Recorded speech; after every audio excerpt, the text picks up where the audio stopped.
Morning সকলকে। আজকে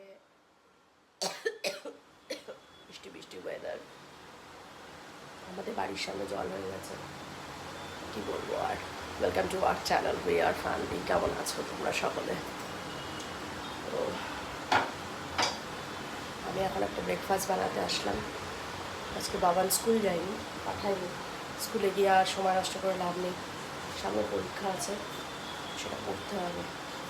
পড়ছে, এদিকে আমি ব্রেকফাস্ট বানাচ্ছি। ব্রেকফাস্টে আজকে রুটি আর একটা ভাজা করব, আলু আর নারকেলের একটা ভাজা করব, ভালো হয় খেতে। তার জন্য আলুটাকে এরকম ছোটো ছোটো করে টুকরো করে কেটে নিয়েছি। দেখতে পাচ্ছি একদম যতটা পারবে ছোটো ছোটো টুকরো করে কাটবে। কড়াইতে সর্ষের তেলে কিন্তু রান্নাটা হবে। চলো, ব্রেকফাস্ট রেডি হয়ে গেছে, বাবাকে দিয়ে দিয়েছি ব্রেকফাস্ট। রুটি আর আলু নারকেলের সবজি, সবজি না একটু ভাজা টাইপে, খেতে খুব ভালো হয় কিন্তু। চলো, অবশ্যই দেখো, ভিডিওটা আমি দিয়েছি, অবশ্যই দেখো। এনে পেয়ারাটা নিয়ে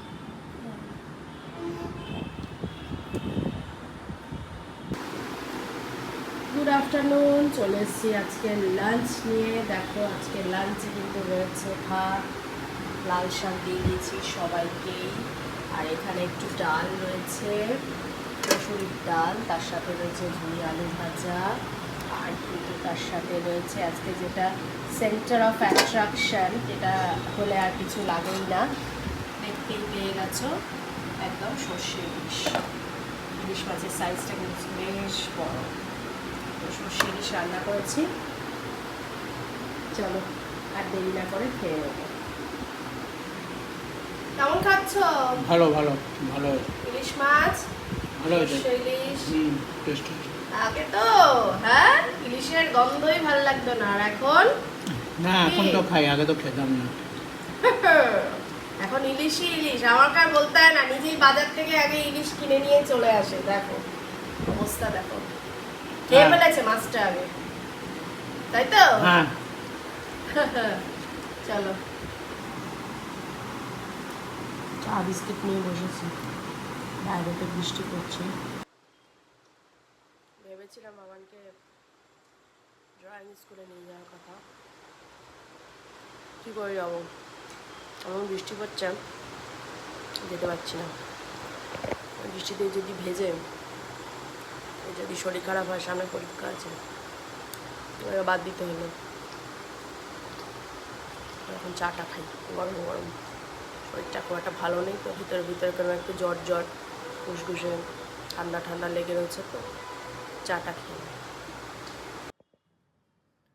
ডিনার বানাতে এসেছি, আজকে একটু বাঁধাকপি করব। কেটে রেখেছি বাঁধাকপি, দেখো একদম ছোট্ট দুটো বাঁধাকপি এনেছে, মানে এখন তো কচি, ভালো লাগে এখনই, পরে না বড় হয়ে যায় বাঁধাকপিগুলো। বাঁধাকপি খেতে আমাদের একদম ভালো লাগে না। ভালো লাগে তোমাদের? আমার কিন্তু খুব একটা ভালো লাগে না। ওই মটরশুঁটি দিলে অবশ্য ভালো লাগে, কিন্তু মটরশুঁটিটা তো নেই এখন, মটরশুঁটি তো এখন উঠবেও না, দিলে তাও বা একটু বেটার লাগে, কিন্তু এটাতে না। তবে এখন একটা কচি বলে ছোট ভালো লাগে খেতে, পরেও ভালো লাগে না, টেস্ট নেই। চিমনিটা তো আমার খারাপ হয়ে গেছে, তোমরা জানোই, আমি আগেও বলেছি তোমাদেরকে, চিমনি খারাপ হয়ে গেছে। ফেসবুকে আমরা যারা দেখো, যারা আমার ব্লগ ফলো করো, তারা জানো চিমনিটা আমার একদম নষ্ট হয়ে গেছে। এই দেখো চিমনি ফিমনি চলে না, এবারে হয়ে গেছে বন্ধ, দরজা জানলা বন্ধ।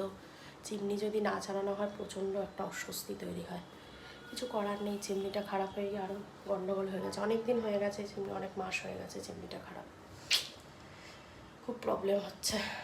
চলো এখন রান্নাটা করি। জানো তো একটা কথা ভাবছি শেয়ার করব, সেটা হচ্ছে কিছু কিছু লোকের মধ্যে, বিশেষ করে সিনিয়র লোকজনদের মধ্যে, আমি কাউকে অসম্মান করছি না, কিছু কিছু কথা এমন থাকে যে ধরো একজনের বাড়ি থেকে ঘুরে এলো, এবার ঘুরে টুরে এসে হয়তো তোমার বয়সী, ধরো তোমাকে ধরো গল্পটা বলছে, এবার তোমার বয়সী ধরো, বা না হতে পারে অন্য বয়সটা বলছি না, মানে মোটামুটি এরকম, ও ধরো অনেক কিছু করেছে বা অ্যাচিভ করছে বা এ করছে, সেগুলো হয়তো ধরো বলছে, সে বলছে ভালো কথা বলছে,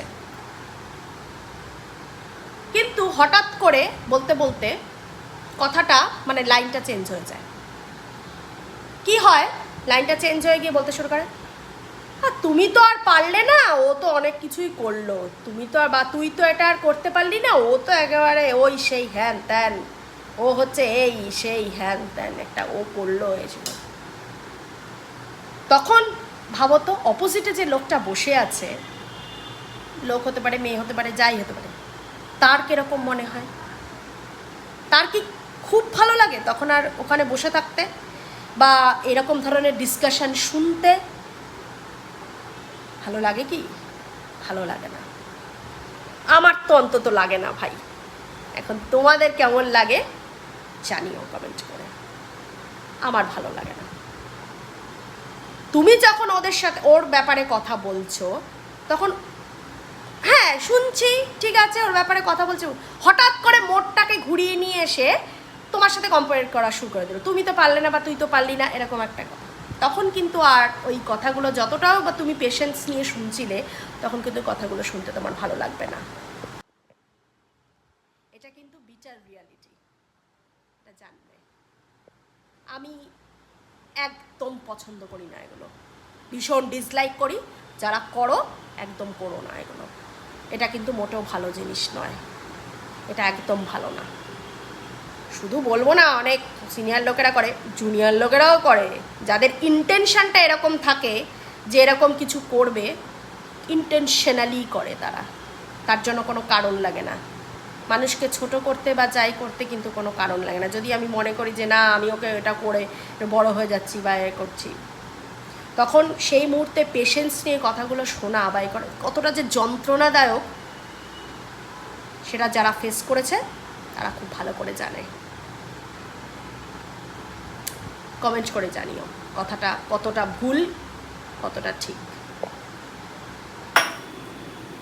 চলো, রাত হয়ে গেছে, ডিনার নিয়ে বসলাম, হাঁপিয়ে গেছি।